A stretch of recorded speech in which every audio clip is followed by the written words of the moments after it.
És most következzék a Mercedes-Benz 190E 2.5 16 Evolution 2.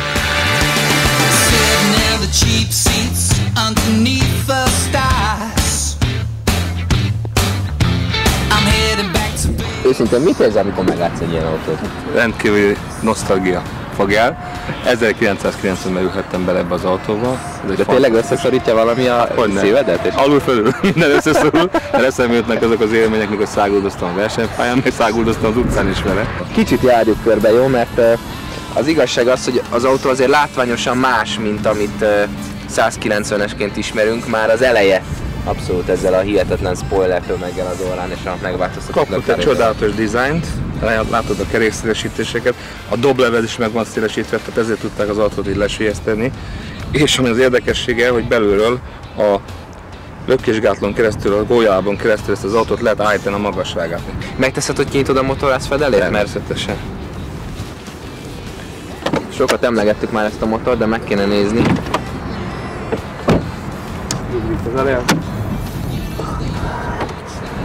Tulajdonképpen ez egy akkor legmodernebb konstrukció, ugye elektromos befecskendezéssel. Dupla soros befecskendezés volt már akkor ezeken a versenyautókon, ezen is szinten van nálunk dupla soros volt a befecskendezés. Kicsit más volt hát nagyobbak voltak a szívócsövek, a leömlők, de tulajdonképpen ez a bázis.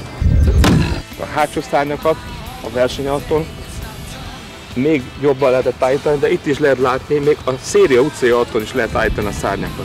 Tehát nagyon fontos az, hogy nagy tempónál ezt, hogyha állítasz, az ennyire kijön ez a hátsó szárnybetét, és lenyomja az autót. Ma mivel jársz? Milyen autóval jársz? Mercedes-szel, de Jeep-el, nem, most már lelassultam egy kicsit.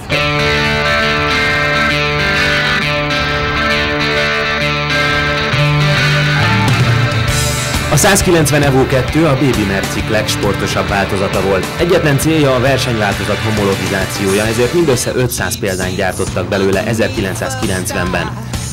A 2,5-es négyhengeres blokk legnagyobb teljesítménye 235 lóerő 7002-es fordulaton, ehhez 245 Nm nyomaték társul.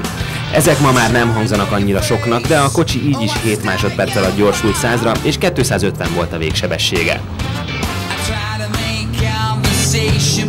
Mozart Péter mellett Adorján László is versenyzett Magyarországon ilyen Mercedesekkel. Ugye Pétertől már hallottuk, hogy neki mi volt a véleménye az autóról. Neked mi jut eszedbe, amikor ránézel? Hát én nagyon szeretem ezt a versenyautót, vagyis nem ezt a versenyautót, hanem ennek a továbbfejlesztett változatát. 4 évig mentem én egy hasonlóval, és azt mondom, hogy a többi versenyautóhoz képest az egyik kedvenc versenyautóm volt. Jó, hát akkor próbáljuk ki menet közben, majd kiderül, hogy miért is volt ez a kedvenc verseny.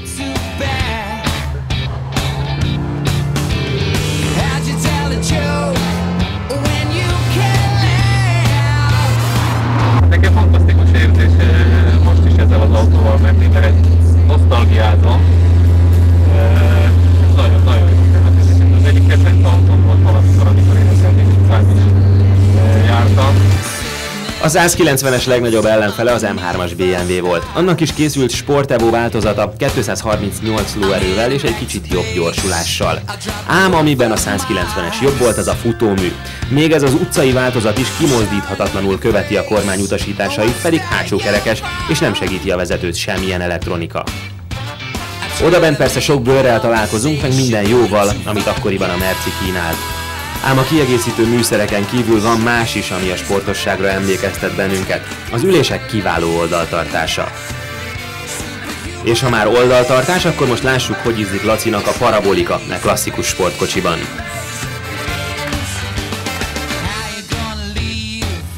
Hát ez egy fantasztikus élmény, meg kell, hogy mondjam, de ezt aki nem érezte még, az nem is tudja valójában, hogy egy ilyenben megfordul, ez milyen élmény.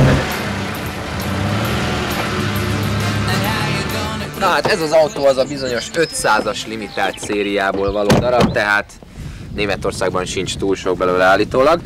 De hát azért most már annak ellenére, hogy megdobogtatja az ember szívét, mindenképpen azt kell mondani, hogy ez a, hát nem is annyira távoli, de mindenképpen múlt. Így van. Most viszont azt hiszem, hogy itt az ideje, hogy kipróbáljuk az abszolút aktuális jelent, mondhatnánk a Mercedes csúcsát.